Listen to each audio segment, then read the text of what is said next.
Video के सभी पात्र काल्पनिक हैं। इसका किसी भी जीवित या मृत व्यक्ति से लिंक संयोग मात्र है।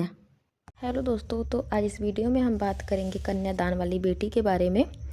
तो अभी हाल में ही इन्होंने अपनी बेटी का फेस रिवील किया है और सच में जो उनकी बेटी है बहुत प्यारी है, बहुत सुंदर सी है, गोलू मोलू सी, देख के बहुत अच्छा लग रहा था। हाँ, बहुत अच्छी है, बहुत प्यारी है। और जो फेस रिवील करने का कारण था वो उन्होंने यही बताया है कि कहीं ना कहीं उसका फेस रिवील कई बार हो जा रहा था और सच में कई बार फेस रिवील हो जाता है क्योंकि ये ब्लॉगर हैं और हर चीज़ की ब्लॉगिंग करते हैं और उसमें फेस रिवील हो ही जाता है। दूसरी बात ये थी कि अगर फेस रिवील हो जाता था और इन्हें जो वीडियो है वो ज़्यादा ही एडिट करना पड़ता है, बहुत ध्यान देना पड़ता है कि कहाँ कहाँ पे बच्चे का फेस दिखा है, तो वो काम भी कहीं ना कहीं इनका बढ़ जाता था कि बच्चे के फेस को बराबर इमोजी लगाना नहीं हो पाता है, तो इनसे नहीं हो पा रहा था। और ये बोल रही थी कि इनको शादी और जगह पे भी जाना है जिसके कारण कि बार बार उसका फेस रिवील हो जा रहा है। और वैसे वो ब्लॉगर की बेटी है तो उसका चेहरा रिवील होना बनता है क्योंकि भाई कितना ही वो उसको वो करके रखेंगे, कहाँ कहाँ से छुपाएंगे, है ना, कि जो ब्लॉगिंग कर रहे हैं तो उसका फेस दिख ही जा रहा था, जिसके कारण उन्होंने कम्युनिटी लगाई और लोगों से पूछा कि क्या हमें फेस रिवील कर देना चाहिए।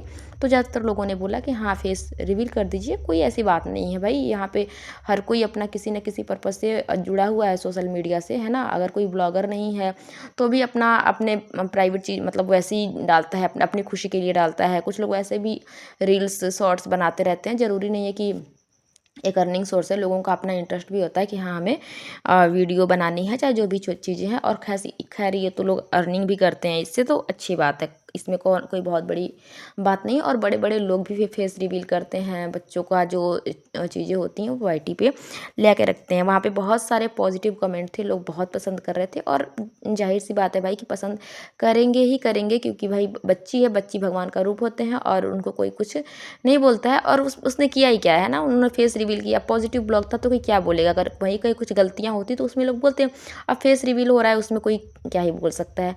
बट कहते हैं ना, किसी किसी को भाई कुछ कुछ चीज़ें अच्छी नहीं लगती हैं, उनको हर चीज़ में निगेटिविटी ढूंढनी होती है। कुछ ऐसा ही इसमें हुआ है। तो हो रहा है ऐसा कुछ कि जो लोग कह रहे हैं कि इनके जो नहीं चाहने वाले हैं, जो इनसे जलने वाले बोल सकते हैं हम, वो ज़्यादातर ये बोल रहे हैं कि पहले तो फेस रिवील नहीं किया, अब क्यों रिवील कर दिया। तो कारण बताया है उसने कि बार बार उसका फेस दिख जा रहा था इसलिए रिवील कर दिया। अब कैसे बताएगी वो। बाकी पति और जो सासू माँ हैं उनका मुंह गिरा हुआ है, लटका हुआ है। क्यों लटका हुआ है? क्योंकि ये कारण बताया जा रहा है क्योंकि जो दृष्टि दी थी वो उनके यहाँ पे कम देर रुकी थी और दूसरी पार्टी के वहाँ पे ज़्यादा देर तक रुकी थी, इसलिए पति और जो सासू माँ हैं वो नाराज़ हैं उनकी।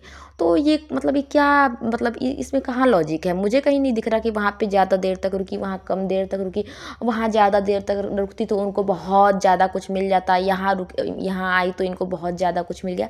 ऐसा कुछ नहीं है, मुझे नहीं लगता कि इस बात को उन्होंने उतना गौर भी किया होगा। और इतनी बड़ी पार्टी थी तो इनको क्या ही कोई ध्यान देगा कि कितने देर में गई, कितनी देर में नहीं गई, कहाँ गई।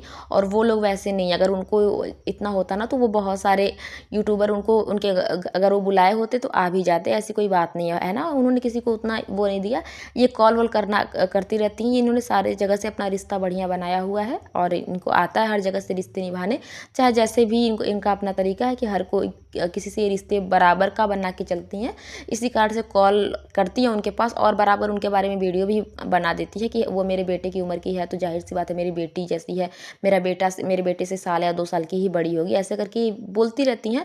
तो एक अपना रिश्ता है कि उन्होंने कभी उनके लिए कुछ नहीं बोला है ना। जो दृष्टि दी है उन्होंने कभी भी कन्यादान वाली बेटी के लिए कुछ नहीं बोला है। और कॉल वाल पे बात होती है तो फिर बुलाना वहाँ पे बनता है। बाकी यूट्यूबर को इन्होंने नहीं बुलाया होगा, इनको नहीं इतना किसी से वो रखना होगा कि भाई हम वो चलो हमको सबसे बना के रखना है, सारे मेरे यहाँ आए, हम सबके यहाँ पे जाए, ऐसा कोई नहीं रहा होगा, इसलिए वो नहीं बुलाई होंगी किसी को और कोई नहीं गए होंगे। एक चीज़ सबसे बड़ी बात इसमें आ रही है कि जो जगत दीदी हैं और जो कन्यादान वाली बेटी हैं ये आपस में अभी भी मिली हुई हैं, पहले भी मिली हुई थी। और जो का नाम रखा गया है इनकी बेटी का काशी और उनकी बेटी का नाम तो आप लोग जानते हैं, तो ये दोनों नाम सिमिलर रखा गया है कि मतलब कि मेरी बेटी का ये नाम है तो ये नाम दोनों मिला के रखते हैं, काशी और वो। भाई क्या बात है, ज़्यादातर तो होता है ना घर में भाई भाई के नाम भी सेम नहीं रख पाते लोग। ये क्या मतलब इस बात में कोई मुझे लॉजिक दिख ही नहीं रहा है कुछ भी मतलब क्या कि अब मेरी बेटी का ये नाम है तो तुम अपनी बेटी का ये नाम रख लो, सेम सेम नाम रखेंगे, ऐसा कहीं नहीं होता है ना। इस बात में कहीं से कुछ बिना सिर पैर की बात है कि उसका नाम ये है तो इसका नाम ये है, क्या है भाई। काशी नाम मतलब एक तरफ से अब क्या ही बोलें, बता भी दिया गया है। किस कहीं रिएक्शन में मैंने सुना था कि काशी नाम इसलिए उन्होंने रखा क्योंकि उनके भाई का जो जो भी चीज़ था वो बनारस में हुआ था शायद, इस कारण से उन्होंने रखा है। तो कम से कम इस बात को इतना वो मत बना, है ना, कहीं ना कहीं भाई। मुझे नहीं लगता कि ये बात कहने वाली भी है कि उन्होंने किस पर्पज़ से रखा होगा, क्या सोच के रखा होगा, हमें नहीं पता। क्या उनके दिल में क्या चीज़ रही होगी, कितनी चीज़ें चल रही होंगी, ये सोच के उन्होंने रखा होगा। और उस चीज़ को हम लोग इस तरह से ले रहे हैं कि उन्होंने दोनों बात करती हैं आपस में, तो उसने बोला कि एक काम कर, तू मेरी बेटी के नाम जैसा नाम रख ले, फिर उसने रख लिया। ये क्या बात हुई भाई, ऐसे नहीं होता, ऐसे बिल्कुल भी नहीं होता। और आप लोग कहाँ से ये सोचते हो, क्या मतलब खाते हो भाई कि तुम्हारे दिमाग में ये सारी चीज़ें चलती रहती कि सेम सेम नाम रखा उन्होंने। और उसके बाद ये ऐसा बोलती थी कि वो तो उनसे मिली हुई है, वो तो पहले भी बोलती थी दूसरी पार्टी से कि तुम कि तुम इसको छोड़ दो, वो उससे शादी कर ले, तुमने उनसे बोला हुआ था। इस बात को वो कहती भी है कि हाँ हमने बोला हुआ है। कन्यादान वाली बेटी भी एक्सेप्ट करती है कि हाँ मैंने बोला है। और दूसरी पार्टी हस्बैंड वाइफ लड़ते थे तो वो बोलती थी काम करो इसको छोड़ दो, और लड़के से बोलती थी कि तू जा उससे शादी कर ले। तो बोल दिया होगा, जब डेली डेली लड़ते हैं तो बोल दिया होगा, लेकिन इससे ये प्रूफ नहीं होता कि जगत दीदी ने उससे बोला था कि तुम जाओ बोल दो कि वो मेरे से शादी कर ले। ये बात बिल्कुल यहाँ पे प्रूफ नहीं होता कि जगत दीदी ने बोला होगा कि तुम जाओ बोल दो उससे कि वो मेरे से शादी कर ले, है ना। क्योंकि छोड़ दो ये बात तो हम नहीं बोलेंगे कुछ। मुझे नहीं लगता कि जगत दीदी ऐसा कुछ करती। वो अपना बढ़िया चल रही हैं, उनका कोई ऐसा नहीं है कि वो इतना पीछे रहेंगी किसी को, किसी के पीछे रहेंगी और चाहे वो करेंगी। वो वैसी नहीं है। हाँ गलतियाँ हो गई थी, अगर गलतियाँ हो गई थी तो कोई बहुत बड़ी बात नहीं है। और बाकी अगर उनको करना होता तो वो कर लेती, लेकिन वो ऐसी नहीं है। जब गलतियाँ हुई उन्होंने अपनी गलती को माना, जैसे भी करके माना, ठीक है, वो हो जाती है। बाकी ससुराल वाले इसलिए मानते हैं क्योंकि इनको मायके की प्रॉपर्टी मिली हुई है, इसलिए मानते हैं। मतलब ये क्या है, ऐसे कौन करता है भाई। कौन होता है कि मायके की प्रॉपर्टी है इसलिए ससुराल वाले मान रहे हैं, नहीं तो कौन इसको मानता। सब अपनी फैमिली में जब ससुराल में जाते हैं ना तो फैमिली हो जाते हैं लोग। और वो वहाँ की बहू हैं, उन्होंने वहाँ के एक बच्चे को जन्म दिया है, वहाँ के वारिस को जन्म दिया है।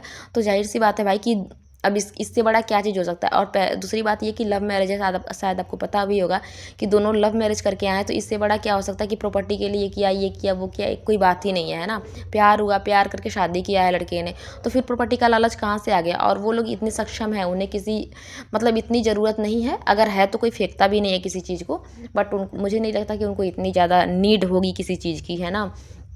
बाकी ये चीज़ कि उन्होंने अपनी जो बहू हैं, क्या बोलते हैं उनको, जो भांजी, हाँ भांजी को उन्होंने धक्का दे दिया, ये कर दिया। और उसको उन्होंने प्रूव भी कर दिया है कि मैंने जब डांस कर रही थी तो मेरे को पता नहीं कैसे उसके ऊपर हाथ लग गया और वो गिर गई। जब मैंने वीडियो देखी तो मुझे भी लगा कि हाय मैंने कैसे धक्का दे दिया।